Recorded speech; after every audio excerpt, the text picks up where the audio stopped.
Vamos lá? Vem comigo, vamos continuar com os nossos processos, entendendo aí a cadeia cliente-fornecedor e a cadeia de valor. Vamos lá. Opa, peraí. É aqui. Bom, quando a gente fala então da cadeia de valor ou da cadeia cliente-fornecedor, isso já caracteriza para a gente os vários tipos de processos que a gente tem. Então, segundo o CBOC, a gente tem processos que são primários, processos de suporte, processos de gerenciamento ou processos de gestão, tá? Os processos primários, gente, são também chamados de finalísticos ou de processos centrais ou de processos essenciais. Esses processos, eles estão relacionados com a própria razão de ser da organização, com sua missão, e eles entregam valor direto para o cliente. Isso é muito importante porque as bancas cobram bastante a diferença de processo finalístico para processo de apoio. Então, o processo finalístico, ele sempre vai agregar valor direto ao cliente externo, ao destinatário das ações. Então, ele se reverte de valor para esse cliente. Isso é a importância de um processo que a gente chama de processo finalístico. O valor agregado ao cliente externo, ok? Ele é também chamado de processo primário, finalístico, essencial, central. O CESP gosta dessa nomenclatura do processo central. Não sei de onde ele tirou, de que bibliografia, mas ele já usou várias vezes, ok? Bom, os processos de apoio, por sua vez, eles não visam agregar valor direto ao cliente externo. Eles agregam valor a outros processos dentro da cadeia de valor, dentro da cadeia cliente-fornecedor, que já eu vou explicar para vocês o que vem a ser, ok? Então, os processos de apoio são também chamados de secundários ou de suporte ou ainda intermediários, tá? Que eles visam agregar valor a um outro processo e não ao cliente externo. Normalmente, gente, esses processos são imperceptíveis para o cliente externo, mas nem por isso são menos importantes, porque eles também estão na cadeia de valor e eles também vão agregar valor ao cliente, só que não pela via direta, mas pela via indireta, tá? Então, a gente tem ainda os processos de gerenciamento, que são aqueles que cuidam da melhoria do sistema, do monitoramento, do controle, dos sistemas de gestão. Por exemplo, gestão, planejamento estratégico, recursos humanos. Os processos dessas áreas são processos de gerenciamento. Não são finalísticos porque não agregam valor direto ao cliente. Não são de suporte porque não agrega valor a outro processo. Mas são de medição, melhoria, monitoramento de todo o sistema organizacional, ok? Então, essas são as distinções. Vamos para a caracterização de cada uma aqui. Olha lá o que eu coloquei para vocês. Processos primários são de natureza interfuncional, porque eles vão passar várias funções de negócio, tá ok? E aí, compõem a cadeia cliente-fornecedor, né? Então, peraí, tá errado isso aqui. São de natureza interfuncional, compõem a cadeia cliente-fornecedor, ou cadeia de valor, tá? E entrega valor diretamente ao cliente, também chamado de processos finalísticos, essenciais e centrais. Processos de suporte. Promovem suporte e habilitam outros processos, também chamados de processos de apoio ou processos secundários. Também podem ser chamados de processos intermediários, que eu esqueci de colocar aqui para vocês no slide, ok? Isso são os processos de suporte. Gente, então presta atenção. Um processo de suporte, ele vai agregar valor a outro processo, que é outro processo e é outro processo. E é assim que funciona. Oxi, o que está acontecendo aqui? Meu slide está mexendo só. Então, isso é o processo de suporte, ok? O finalístico não, ele vai agregar valor direto ao cliente. O de suporte não agrega valor direto ao cliente, mas para outro processo, ok? E lembrem-se sempre que esses processos são essenciais para o sucesso da organização, assim como os finalísticos. E esses processos têm eles são, como a gente pode dizer, são invisíveis ao cliente. O cliente externo, ele não vê. Por exemplo, eu fazia 9.13. Lembra que eu falei 9.13? Você sabe que você foi no judiciário, entrou com a ação, ajuizou a ação, ela percorre várias etapas e tem a sentença que o juiz dá. Você não sabe quantas e quais foram as atividades intermediárias, mas você sabe que elas existem. E isso que caracteriza o processo de suporte, ok? A gente vai ter uma série de ações que o cliente externo não conhece, mas elas estão agregando valor dentro dessa cadeia de valor. Isso que você tem que entender. E os processos de gerenciamento são utilizados para medir, monitorar e controlar a atividade de negócio. Asseguram que tanto os processos primários quanto os de suporte atinjam suas metas, também chamados de processos de gestão ou processos gerenciais. Vamos entender agora a cadeia cliente-fornecedor. É assim que funciona essa cadeia. Aqui está um clientezinho externo. Ele fez um pedido e forneceu o input necessário para que aqui nesse primeiro setor o cliente interno pudesse fazer um processamento dessa atividade. Processou sua atividade, gerou um output, que é uma saída do sistema. Quando ele gera o seu output, isso aqui não vai direto para esse cliente, não. Não vai. Isso vai ser insumo para que esse servidor aqui no segundo nível possa processar e gerar um produto do seu trabalho. Então, o que era saída do primeiro vira uma entrada para o segundo. E aí, ele se torna dele um fornecedor e ele, para ele, vai ser um cliente interno, não um cliente externo, porque o cliente externo é só um, tá bom? Então, aqui, ele vai processar e vai gerar uma outra saída. Ou seja, ele vai ser um fornecedor em que sua saída vira uma entrada ou input para essa outra aqui, ó, fazer o seu trabalho, processar. E aí ela vira um cliente, portanto, do outro, que vai ser um fornecedor, que vai gerar uma saída, que vira uma entrada para esse daqui, que processa o resultado, e esse resultado aqui vai para o cliente externo, ok? Dentro dessa estrutura. E aí ele foi, então, um cliente e ele vai entregar o resultado final. Toda vez, gente, que um processo passa de uma mão para outra, ocorre um handoff. Handoff é uma passagem de mão, uma passagem de bastão. Então, esses handoffs vão caracterizar os nossos processos de apoio.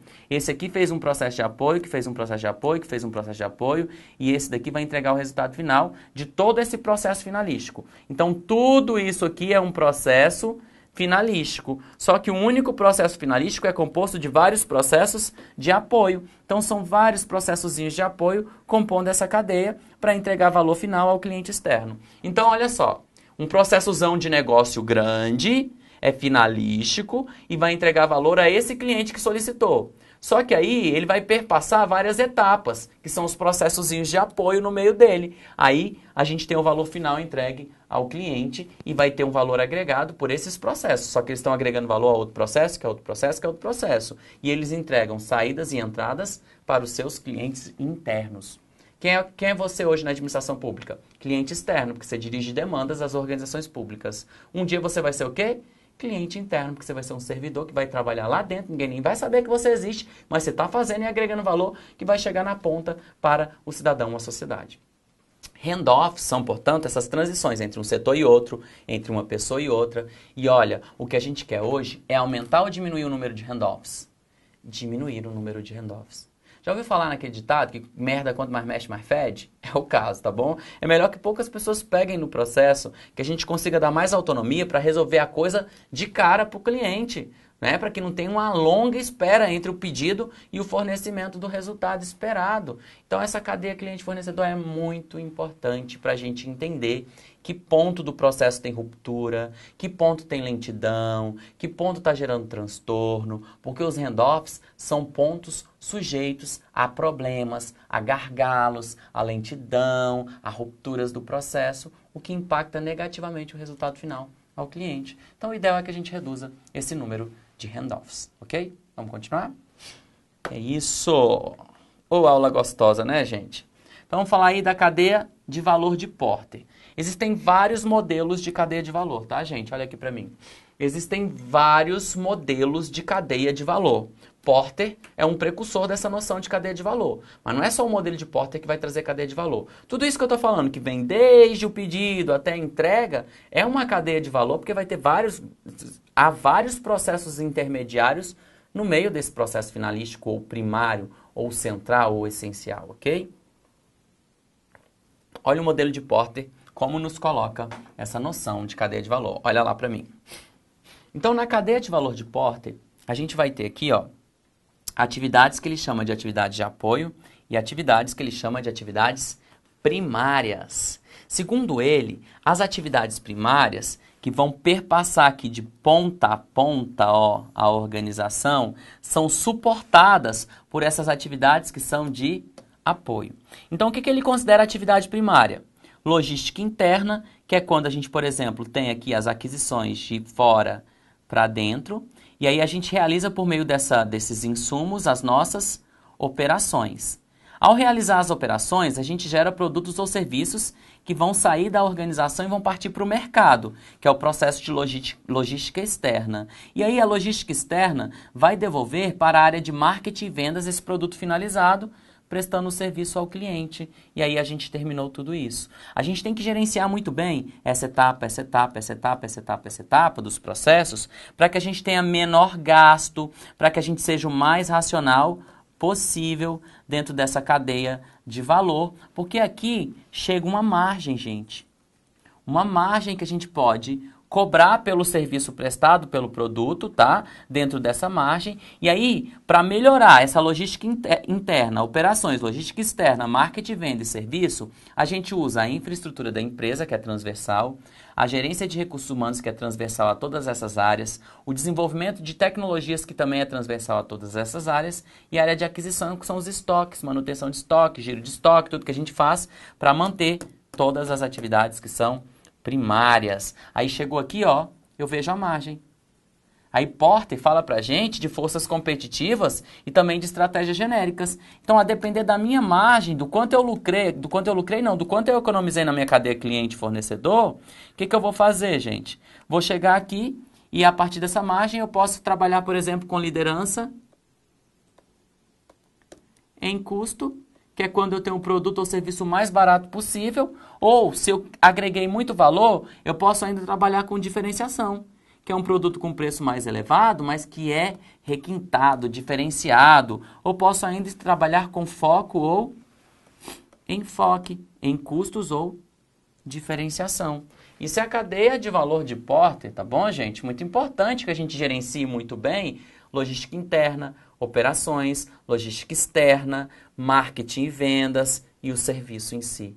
Porque se eu gerenciar bem tudo isso por meio da infraestrutura, por meio dos recursos humanos, por meio da tecnologia e das aquisições, eu vou agregar muito valor, vou economizar, não vou gastar menos tempo, vou gastar menos recursos, menos dinheiro, e aí eu vejo o que eu faço com a minha margem. Se eu cobro mais caro por um serviço altamente, né, arrojado, diferenciado, ou se eu cobro mais barato por um produto de qualidade, mas que eu venda muito porque eu sou líder de mercado, que é liderança em custo, ok? Podendo ainda trabalhar com um nicho, um segmento, uma especialização, que seria estratégia de foco ou enfoque. Seguindo. Dentro do gerenciamento de processo, é muito importante que a gente entenda a noção de drill down, que é o detalhamento que se faz dos processos em níveis diferentes, ok? Então, os processos, eles são decompostos, gente. A bibliografia fala de uma decomposição que vem de cima a baixo, que drill down é de cima para baixo, tá? Em que a gente define um nível mais abrangente da gestão de processos, indo para níveis cada vez mais específicos abaixo. Então, a gente teria essa denominação assim, ó, na literatura corrente. Macroprocessos, que é bem abrangente, que é um conjunto de processos, que é um conjunto de subprocessos, que é um conjunto de atividades e que, por sua vez, é um conjunto de tarefas. Então, qual é o nível mais específico de detalhamento que um processo pode ter? Macroprocesso ou tarefa? Tarefa. É o nível mais específico, mais rico em detalhes. Quando você está no nível organizacional, que é o macroprocesso, você tem pouca noção de detalhes específicos, como atores, tempo de ciclo, recursos de cada nível ou atividade. Você não tem essa decomposição ou esse excesso de informação, ok? Você tem uma informação mais ampla. Quando você vai descendo na decomposição dos processos em sua hierarquia, você vai ficando cada vez mais próximo da execução e com um grau ainda maior de especificidade. É importante que você entenda isso. Então, olha o que a gente tem aqui, ó. Então, lá no topo, no nível organizacional, eu tenho macroprocessos ou processos empresariais. Macroprocessos. Descendo um nível mais, eu tenho os processos. Processo é um conjunto de processos, forma um macroprocesso. Por sua vez, os processos são divididos em subprocessos. Um conjunto de subprocessos forma um processo. Aí eu tenho atividades. As atividades em conjunto formam um subprocesso. E o conjunto de tarefas forma uma atividade. Então aqui eu tenho um nível muito específico, rico em detalhes.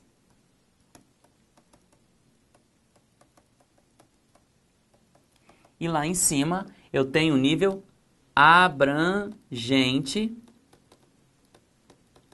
e menos detalhado, abrangente e menos detalhado, ok? Então é isso que eu preciso entender. De novo, gente, qual é o nível mais abrangente? Macroprocesso, que é um conjunto de processos, que é um conjunto de subprocessos, que é um conjunto de atividade, que é um conjunto de tarefa. Lá em cima eu sou muito abrangente, porque eu tenho uma visão organizacional. Porém, eu tenho baixo nível de detalhamento. À medida que eu vou descendo, eu vou ficando cada vez mais específico. E ali embaixo eu tenho um nível muito grande de detalhamento de cada atividade, tarefa, componente ali, ok? É isso. Macroprocesso, processo, subprocesso, atividade, tarefa. Macroprocesso, processo, subprocesso, atividade, tarefa. Mas, para bagunçar o coreto, nós teremos o CBOC, que é o Common Body of Knowledge, que é um corpo de conhecimento comum em gerenciamento de processos que as bancas de vez em quando usam. Na verdade, usam bastante, tanto é que eu citei várias vezes, tá? E aí o CBOC, ele traz uma classificação diferente. Ele vai falar de processo de negócio e não vai iniciar com macroprocesso, que vai dizer que um processo de negócio representa um negócio primário de suporte ou de gerenciamento. Aí ele vai dizer que esse processo se divide em subprocesso, que é a decomposição do processo de negócio por afinidade, objetivo ou resultado desejado. Isso daqui tudo é a visão lógica, tá? É a visão mais lógica do processo, que é uma visão mais organizacional.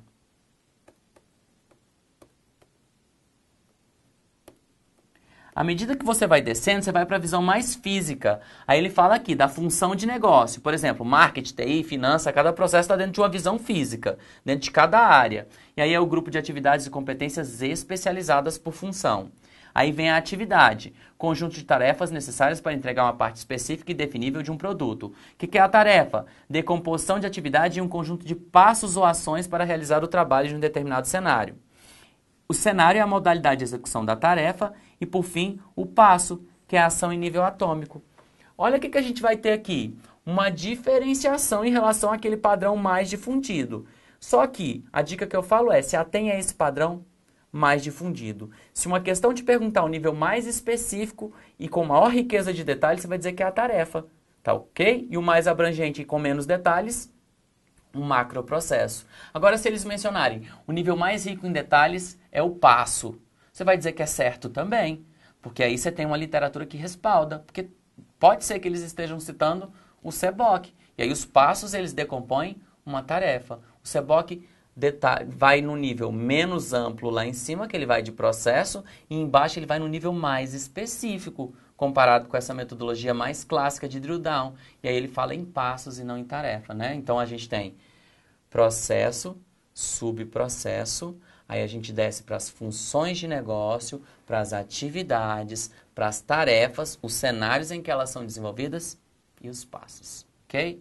É meio diferente, mas no fundo é quase a mesma coisa, tá bom? Só decompõe um pouco mais. Vamos avançando nos nossos conceitos. Opa, o que é isso? Esse slide está away aqui, tá bom? Foi mal, o professor aproveita um outro slide para poder fazer a aula e vai em cima. Vamos lá, vamos falar do CBOC, que é o Common Body of Knowledge. Então, CBOC é a sigla para Common Body of Knowledge. Tá pensando que esse professor também é poliglota, fala várias línguas. Mentira, fala um inglês e mal, um espanholzinho assim, portunhol arranhando, né? Então olha aqui pra mim. O Common Body of Knowledge, ou Corpo de Conhecimento Comum, em BPM, é um guia, tá? Que funciona como norte com os principais conceitos da área de BPM ou de gerenciamento de processos de negócio, tá? Boa parte das questões, principalmente do CESP, são retiradas desse guia, que tem assim em torno de 400 páginas, super bacaninha de você ler, tá bom? Recomendo. Só que não é melhor você pegar aqui comigo os pontos principais. Esse guia foi definido por uma organização, que é uma BPMI, que é uma instituição que elabora conhecimento em gestão de processos, uma das mais conhecidas que se tem. E essa instituição é essa daqui, ó, Association of Business Process Management Professionals. Então, essa associação cria, né, que a gente chama de ABPMP, que é essa associação aí, ela edita o seu CBOC, Se não me engano, ele está na 3ª edição agora, tá? Que é um corpo de conhecimentos ou guia que é não prescritivo. Vamos entender o que é isso? Vem comigo que eu vou explicar. Ser não prescritivo quer dizer que ele não define uma metodologia para gerenciar processos. Ele não define, você tem que fazer isso, depois isso, depois isso, depois isso, depois... Não, ele não define assim não.